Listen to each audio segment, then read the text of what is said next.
जिस हिसाब से उनका शुगर लेवल बढ़ता है, गिरता है, उसी के अनुसार उनको दवाई लेनी होती है, इंसुलिन के इंजेक्शन लेने होते हैं और उसी अनुसार उनका खान पान और डाइट होती है। डायबिटीज़ का असर इंसान के हार्ट पे भी पड़ता है, किडनी पर भी पड़ता है, आँखों पर भी पड़ता है, पूरे नर्वस सिस्टम पर भी पड़ता है। अगर किसी सीवियर डायबिटिक पेशेंट का शुगर लेवल 50 के नीचे गिर जाए तो उनकी जान को भी खतरा हो जाता है। आज तक अरविंद केजरीवाल जी ने अपनी डायबिटीज को, अपने स्वास्थ्य को, अपनी देश के सेवा में कभी अड़चन नहीं डाली।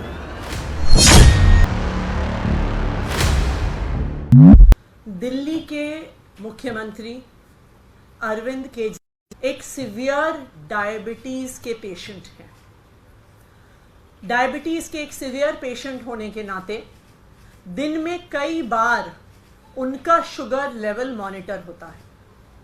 जिस हिसाब से उनका शुगर लेवल बढ़ता है, गिरता है, उसी के अनुसार उनको दवाई लेनी होती है, इंसुलिन के इंजेक्शन लेने होते हैं और उसी अनुसार उनका खान पान और डाइट होती है। डायबिटीज़ एक ऐसी बीमारी है कि जब सीवियर होती है तो उसके साथ जुड़ी हुई बहुत सारी कॉम्प्लिकेशंस होती हैं। डायबिटीज़ का असर इंसान के हार्ट पे भी पड़ता है, किडनी पर भी पड़ता है, आँखों पर भी पड़ता है, पूरे नर्वस सिस्टम पर भी पड़ता है। सीवियर डायबिटीज़ का एक बहुत मेजर खतरा शुगर लेवल गिरने का होता है, जिसे हाइपोग्लाइसीमिया कहते हैं। अगर किसी सीवियर डायबिटिक पेशेंट का शुगर लेवल 50 के नीचे गिर जाए तो उनकी जान को भी खतरा हो जाता है। किसी भी डायबिटीज़ के पेशेंट का शुगर लेवल कभी 80 से नीचे आने नहीं दिया जाता। तो अरविंद केजरीवाल ऐसी सीवियर डायबिटीज़ के पेशेंट हैं, लेकिन इस डायबिटीज़ के बावजूद भी, इतनी बीमारी के बावजूद भी आज तक अरविंद केजरीवाल जी ने अपनी डायबिटीज़ को, अपने स्वास्थ्य को, अपनी देश के सेवा में कभी अड़चन नहीं डालने दी है। चाहे अनशन पे बैठना हो, एक बारी वो सुंदर नगरी में अनशन पे बैठे, एक बार जंतर मंतर पे अनशन पे बैठे, वो दिन रात दिल्ली वालों के हित में सुबह से लेके रात तक काम करते हैं। देश के अलग अलग हिस्सों में जाते हैं, अपने स्वास्थ्य को ध्यान ना रखते हुए भी अपनी वो देश की सेवा में कभी भी उन्होंने आज तक स्वास्थ्य को अड़चन नहीं बनने दिया है। लेकिन जब से अरविंद केजरीवाल जी को भारतीय जनता पार्टी शासित केंद्र सरकार ने गिरफ्तार किया है, उनके स्वास्थ्य पर एक जबरदस्त खतरा मंडरा रहा है। जब वो ईडी की कस्टडी में थे तो 3 बार उनका शुगर लेवल गिरा। एक बार उनका शुगर लेवल 46 तक पहुंच गया, जो किसी भी व्यक्ति के लिए जानलेवा साबित हो सकता है। अरविंद केजरीवाल जी का पिछले 12 दिन में 4.5 किलो वजन घट गया है। एक डायबिटीज का पेशेंट होते हुए इतने कम समय में इतना ज्यादा वजन घटना कई प्रकार की कॉम्प्लिकेशंस पैदा कर सकता है। आज मैं भारतीय जनता पार्टी को ये कहना चाहती हूं कि पूरा देश आज उन्हें देख रहा है। आज देख रहा है कि किस तरह से भारतीय जनता पार्टी ने झूठे केस लगाकर अरविंद केजरीवाल को जेल में डाल दिया है, जहां आज उनके स्वास्थ्य को खतरा हो रहा है। किसी नॉर्मल व्यक्ति के लिए भी 12 दिन में 4.5 किलो वजन घटना कोई नॉर्मल बात नहीं है किसी ऐसे व्यक्ति के लिए भी जिसे स्वास्थ्य की समस्याएं नहीं हैं। लेकिन एक सीवियर डायबिटीज के पेशेंट के लिए 12 दिन में 4.5 किलो वजन घटना एक बहुत खतरनाक चीज है। भारतीय जनता पार्टी अरविंद केजरीवाल को कुचलने के लिए, आम आदमी पार्टी को कुचलने के लिए किसी भी हद तक जा सकती है। इसलिए मैं भारतीय जनता पार्टी को यह चेतावनी दे रही हूं कि आज पूरा देश आप पर नजर रख रहा है। अगर हिरासत में अरविंद केजरीवाल के स्वास्थ्य को कुछ हो जाता है तो ये देश आपको माफ नहीं करेगा, यहां तक कि भगवान भी आपको माफ नहीं करेगा, क्योंकि आप इस हद तक गिरे हैं सिर्फ अरविंद केजरीवाल को कुचलने के लिए।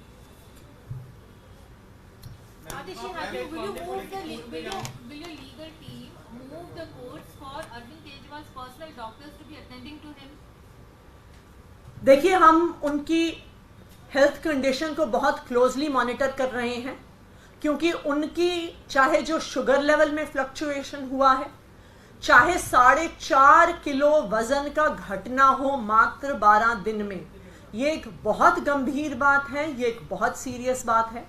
तो जैसे भी जरूरत होगी लीगल रेमेडीज की बहुत जल्दी हम लेंगे। मैम, इस पर बिहार प्रशासन का भी प्रश्न आया। उन्होंने कहा है कि वो बिल्कुल ठीक है और चिंता की कोई बात नहीं है। एक और बात उन्होंने आगे ऐड की, जो उनका वजन 55 किलो था, 55 किलो ही है, शुगर 170 है रैंडम लेवल, और उन्होंने योगा भी किया, सुबह उठकर वॉक भी किया, ये उनकी तरफ से कहा। देखिए, तिहाड़ का प्रशासन भारतीय जनता पार्टी के IAS IPS अफसर चलाते हैं। आज अरविंद केजरीवाल को झूठे केस में डालने की साजिश भारतीय जनता पार्टी ने करी है। यह जानते हुए करी है कि अरविंद केजरीवाल को सीवियर डायबिटीज है। ईडी ने क्यों मांगी जुडिशियल कस्टडी अरविंद केजरीवाल की? जब उनको गिरफ्तार किया था तो ईडी ने कहा था कि वह पूछताछ करने के लिए गिरफ्तार कर रहे हैं। उन्होंने कहा था कि वो समन्स पर नहीं आए इसलिए गिरफ्तार कर रहे हैं। लेकिन पूछताछ खत्म होने के बाद जुडिशियल कस्टडी मांगने का क्या कारण है? क्या एक sitting chief minister flight risk है कि वो भाग जाएंगे, कि वो गायब हो जाएंगे?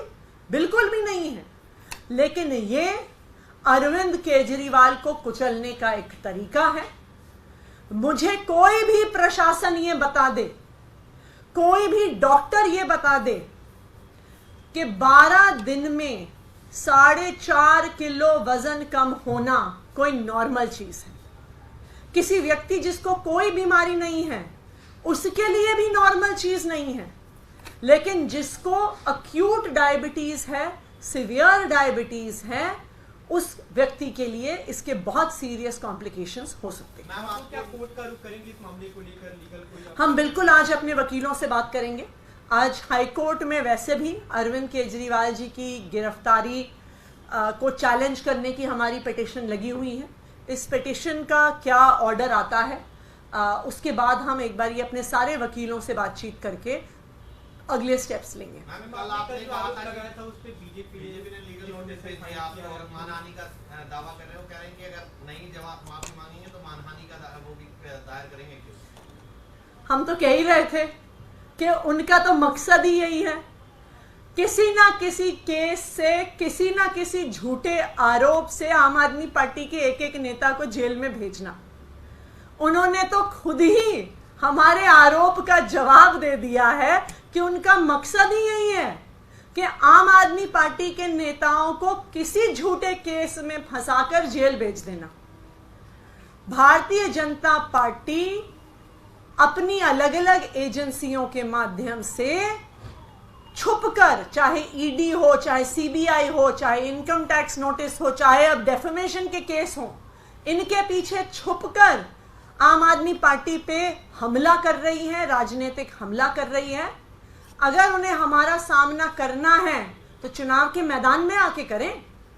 क्यों वो अलग अलग एजेंसीज के माध्यम से, क्यों वो अलग अलग केसेस के माध्यम से आम आदमी पार्टी के पीछे छुपकर वार करने का काम कर रहे हैं? वो कह रहे हैं नाम उजागर नहीं कर रहे आप उस व्यक्ति का आपको ऑफर किया? देखिए, मैंने तो कहा ही है कि कोई मेरा ही बहुत करीबी व्यक्ति है, कि जिसने अप्रोच किया वो मेरे ही बहुत करीबी व्यक्तियों में से एक है। ये बात तो मैं कह ही चुकी हूं।